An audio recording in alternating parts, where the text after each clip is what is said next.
Welcome to Module 7, Building a Sense of Community. You know, as people, we all have a built-in desire for community, to connect with people, especially around similar interests and pursuits. But in the modern world we live in today, it's become far more difficult to have this sense of community. 30 years ago, people knew the names of a lot of the folks who lived on their street. But today we have bedroom communities, where people drive not only home, but they drive into their home and close the garage door behind them and may not know the names of the people on either side of them. People used to go to a small local church where if you didn't show up for a service, someone might call you to see if you were okay. Today we have mega churches, which makes it difficult to connect. Sociologists call this term cocooning. We've cocooned into our homes, and the natural inclination for community and connection has gravitated more and more online. But this inbuilt desire to connect in a face-to-face manner is still a longing people have. And that's why building a sense of community is the third part of our working by referral system. We've shared the contact systems. We've shared the care systems. Now we're going to bring it all together by building this sense of community. Now, the definition of community for our purposes is to provide a deeper sense of connection between you and your clients with each other. That's the magic. So the connection between you and your clients with each other. The phrase we like to say is you become the hub of connecting all these people together. So we have 3 different applications that we build a sense of community with. Here's the first one, breaking bread. This is going for a coffee, having a breakfast, taking someone for a lunch, beyond that, just breaking bread, sitting down. There's nothing like just breaking bread with somebody. That's why Thanksgiving is such a fantastic holiday. It's breaking bread with your whole family. Next, you have client parties. And this is where you get to, instead of the one-on-one type meeting where you're having a coffee or a breakfast or a lunch, now you're doing it groups at a time. And then lastly, we have media. And by media, we're talking about broadcast video, text messaging, and social media. And we have some tips on all of these things, okay? So, what are the benefits of community? First and foremost, it brings people together. It brings people together, and you want to do that. Next, it keeps you as the central connector of many relationships. You become the hub. All these people have you in common, your business in common. You become the connector. And it also positions you as an authority in the marketplace. So it helps bring people together, makes you as the central connector, and then ultimately makes you an authority in the marketplace. A lot of benefits right there. So let's talk about the first methodology here we have, which is breaking bread with people. So what are the benefits of breaking bread with people? Well, first of all, people understand that it's an investment of time into your very best clients. They receive it as that. The next thing is it allows you to deepen your relationships. There's nothing like just spending time, listening to people, asking questions, what's going on in their life. That's ultimately how you connect with people. And it's enjoyable, quick and easy for everyone. That's the key. You just make it quick and easy, and you don't have to make this more than it is, right? Just grabbing a coffee, just connecting. A great businesswoman, Sally Krawcheck, says, networking is the number one unwritten rule of success in business. So this is one-on-one networking. So I want to kind of give you some tips, if you haven't done this before, how to go about it. So here's how you go about setting up a breakfast or lunch. First, you want to develop a professional greeting. I'll share one of those with you in a moment. Next, you want to call to connect relationally, right? Just interact relationally. It's not this big business call just yet. And you want to keep it short, okay? You want to keep it short. Don't make it long. Just, hey, how you doing? Want to have a quick chat with you? Hey, would you like to get together? Have a place in mind to meet. Don't be so open that there's no structure to it. And then be flexible on the location if they have a place in mind and present options, okay?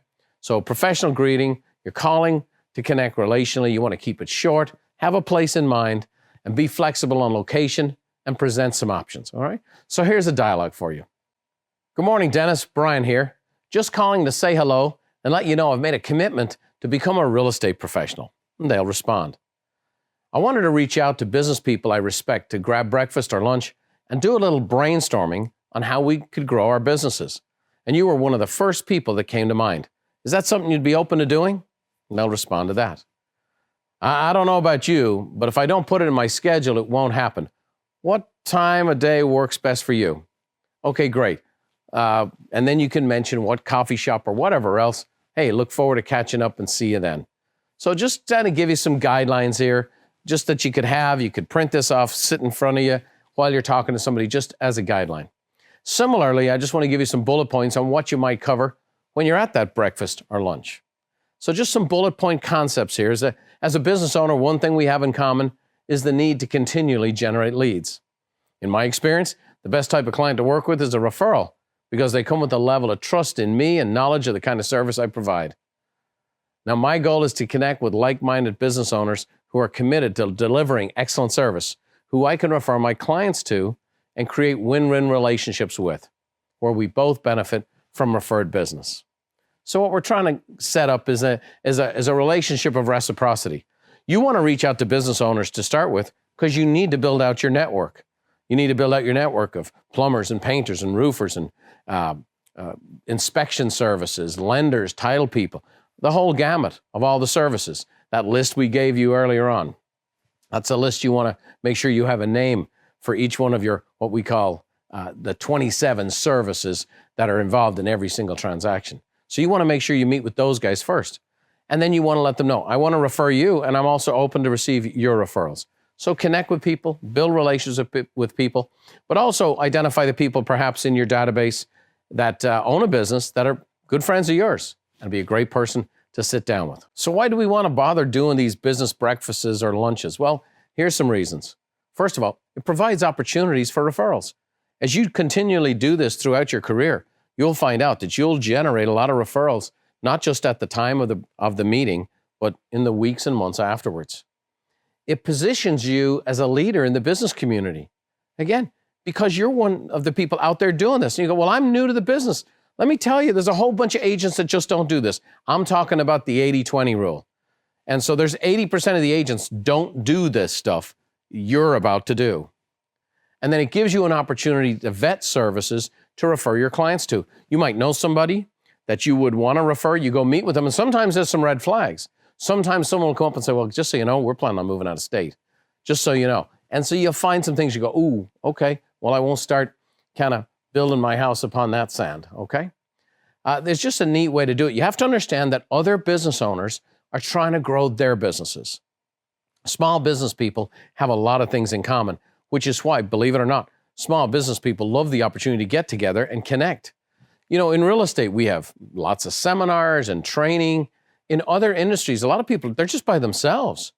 So when you become a person who reaches out to the business community, you'll be surprised at how receptive people can be. Sally Morrow in Richardson, Texas, holds a vendor appreciation party. These are all the people involved in her real estate transactions.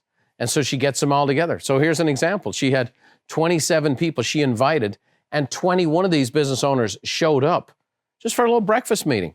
Cost less than $400. That's a good use of time and money. And see how many people came? Here's some ways you could do some business networking meetings at your local board of realtors. A lot of our Buffini & Company training events we do all over North America.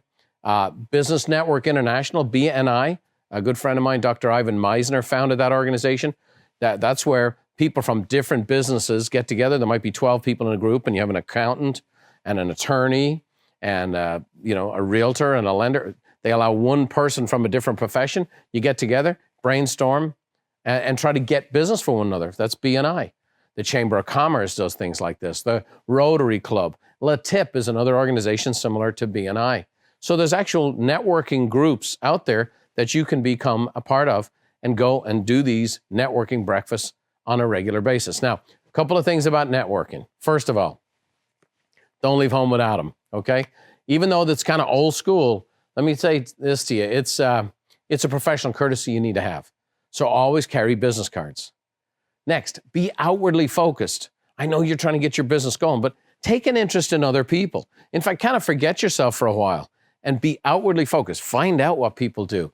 Turn on your inner Columbo and start asking questions. What do you do? How do you do that? How do you generate business? How long have you been in business? All of these kinds of things. Ask lots of questions. and then take notes as needed. I'll give you a little technique. What I have done for over 35 years is when somebody gives me their business card, if I have a conversation with someone, I'll just write a little note on the back of their business card that reminds me of the conversation. You'd be surprised. I've done meet and greets at our conferences, hours long, and I've met hundreds of people. And when somebody talks to me about something that requires follow-up or something that was really intriguing to me, I'll take their business card, I'll write something on the back of it, hand it to one of my staff. And when I get back to my office in a day or two, I'll follow up with those people. So it's a nice little technique. Now you can put it all on your phone and update as needed, but I just do that when I'm networking. And then what I always like to do when I meet someone at a networking event is follow up with a personal note. You have 150 of them.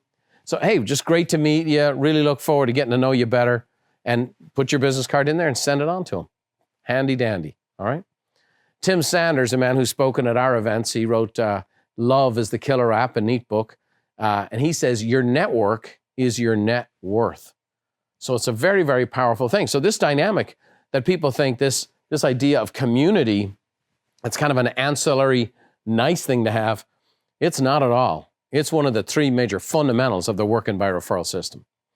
So now I want to move into the second major part of this, which is client parties. This is where now, instead of one-on-one, having a coffee, having a lunch, now we're talking about getting groups of people together and throwing a party and having some fun with it.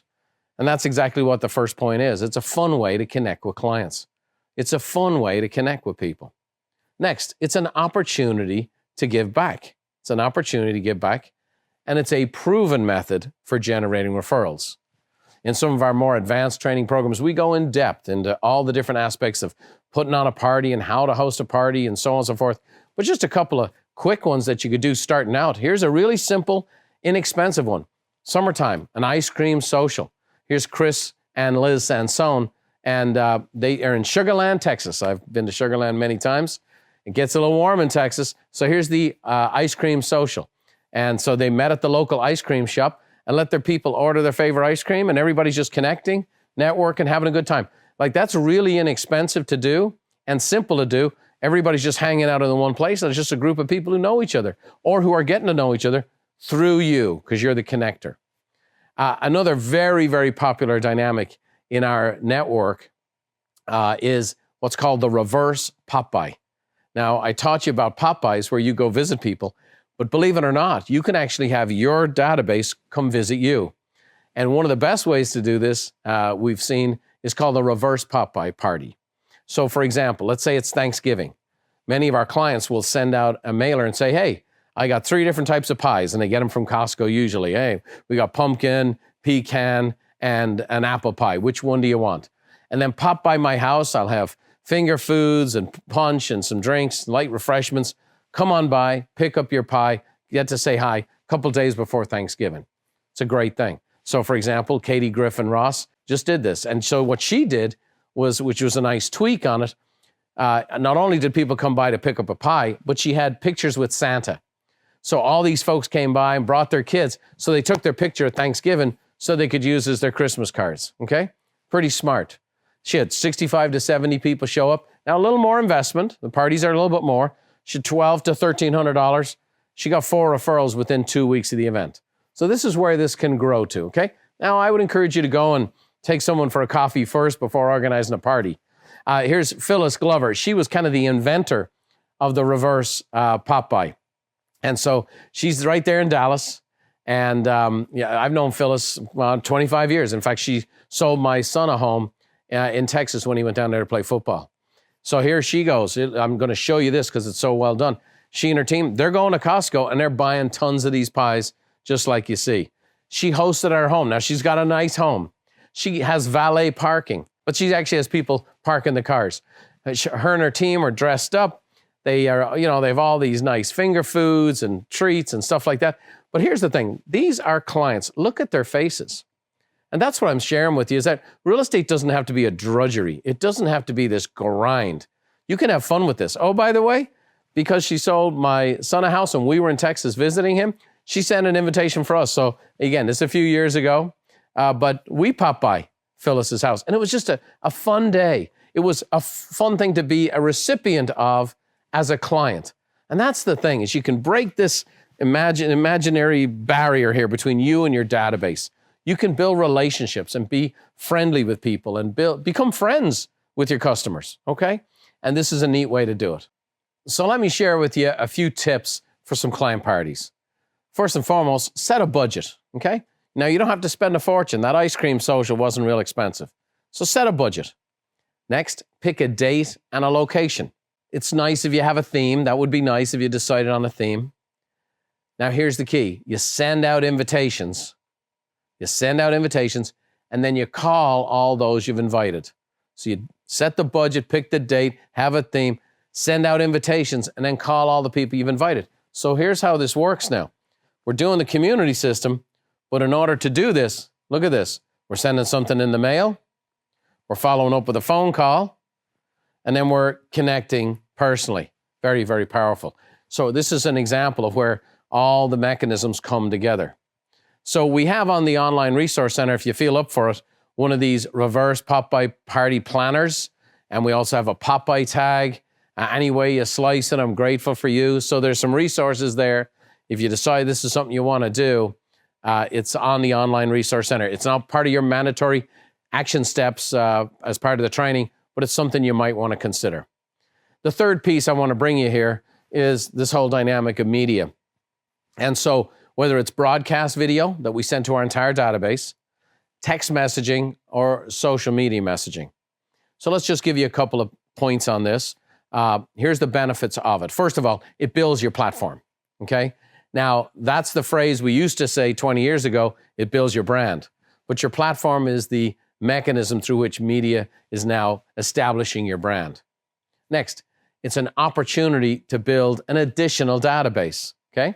That's this O group right here. And so you get to build this additional database. And then clients who refer you do so to their entire network. That's the beauty of this, is that people, when they talk about you, will tell their whole database when they're experiencing great service or great care, or you do a pop-by, they tell the planet. Here's a client of ours, Mike Gandolfo. He's been with us a long time. He's out in Louisville, Kentucky. And here's his client. So here's what she puts on Facebook about him. She goes, I know I've bragged on him many times, but I will do it again. Our realtor, Mike Gandolfo, came to my rescue today. He sent me a restoration person and followed up with our plumber. Now, keep in mind, we've been in our house for over 2 years. That's what I call customer service. We will never use another realtor. When your realtor treats you like family, why would you go anywhere else? That sounds like an infomercial, doesn't it? But here's what she's describing. She's received all of this care, all of this contact, and then something specific comes up. Mike's obviously gone and maybe had a breakfast lunch with one of these service providers. A problem comes up, boom, here's the person you need to call. And now not only is this client feel indebted to him and thankful to him, she tells the whole planet, okay? Here's another example. One of our clients, Elaine Eden, she's in Rumson, New Jersey. And here's what one of her clients said. Now, this gentleman is the president of a company, Coastal Air Conditioning. And his name is George Leshner. And so he put on Facebook, 5-star Elaine Eden is the only realtor I will ever work with for myself and my family and my friends. Elaine works tirelessly for her customers during and after the sale is complete. I speak with clients she's dealt with 10 years ago, and they are still calling her for recommendations on contractors and services. The trust she creates with her clients lasts for years. You see, people get it. People get it. And so when you do the contact, care, and community system, people get it. It sets you apart. And even if you're new and starting your career, or you're restarting your career, you can come out of the blocks as a professional, someone who really stands out amongst the competition. And again, people know how to refer you. Well, I'm going to tell you a neat story. Carolyn and Wick Ashley got involved with our program, and they had been struggling. They had a young family, and Carolyn felt, like many people do as a working mom, torn in many different directions. So they were really struggling in the business. Well, when they heard about the idea of hosting parties and doing this dynamic of community, they realized, hey, we can get a lot of things done. We can mail to hold a party. We can call to host a party. We can attend the party, build community, and then follow up with people with personal notes and pop-bys. So the parties became an impetus for them to get together and a way for them to really leverage themselves. And so this is a wonderful success story of a wonderful family who found that by doing the community aspect, they could use the whole system to create a wonderful business. So let's take a look at Carolyn and Wick Ashley's Good Life story.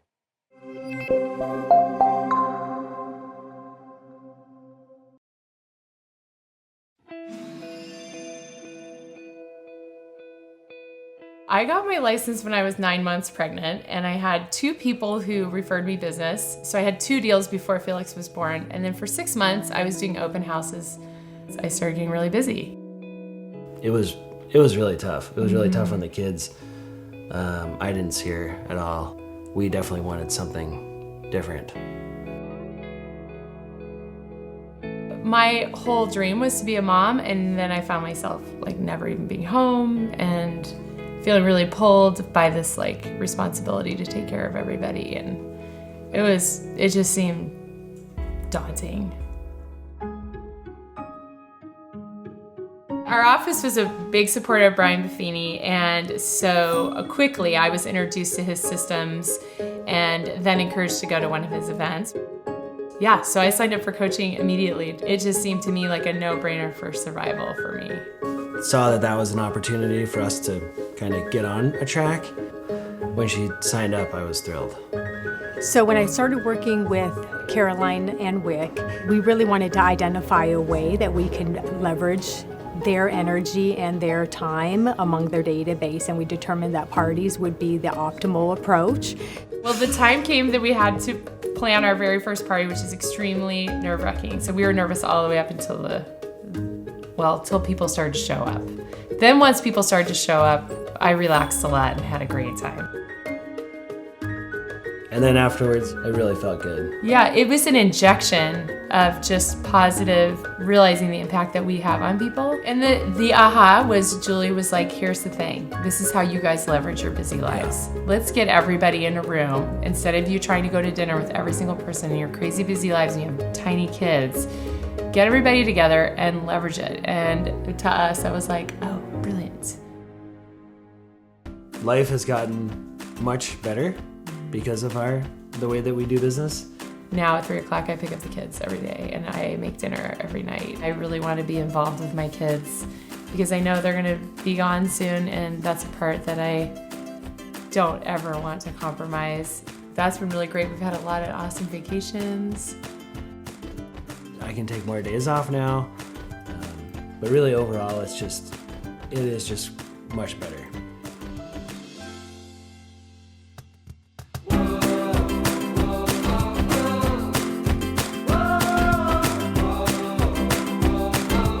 We're the Ashleys, and we're living the good life. What a wonderful story. A wonderful family with a great business and a great sense of community amongst their customers. So what did we cover today? Well, we talked about how to build that community, breaking bread, client parties, and using media. We talked a little bit about the client parties and how to do the reverse pop-by parties. Very interesting experience there. I really commend those to you. And we talked ultimately about doing those one-to-one meetings where you go and take someone for a breakfast or a lunch and how to use those dialogues. So hopefully you've enjoyed this module today. And again, I have a little bit of implementation for you. So here are your training action steps. First, ABCD your relationships in your CRM. Meet 3 of your favorite people for a one-to-one breakfast or lunch. Well, I hope you enjoyed this session. I hope you'll do the contact and the care and build that sense of community. You'll be working by referral and well on your way to living the good life. In Module 8, I'm going to see you when I cover the 365 system. Can't wait. We'll see you then.